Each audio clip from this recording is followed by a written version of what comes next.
যোগবাজারে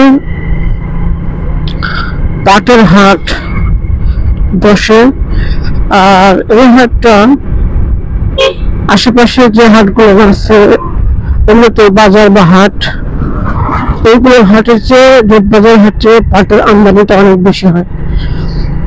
এবং যোগবাজার হাটের একটা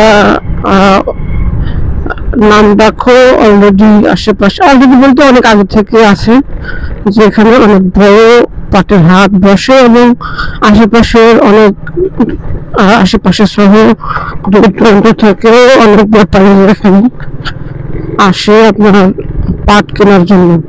আগে নদীর ব্যবস্থা মানে নদীর যোগাযোগ ব্যবস্থা ভালো ছিল, নদী অনেক নদীতে পানি ছিল ভালো, সবসময় অনেক নৌকা, বড় বড় নৌকা, ট্রলারও আসতো, এরকমটা আমরা শুনেছি আমাদের মুরব্বীদের কাছ থেকে।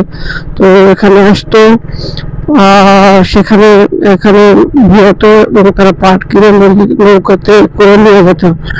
এখন তো সড়কের যোগাযোগ ব্যবস্থা, সব এখানে এতে করে ট্রাকে করে সবাই এগুলো বহন করে।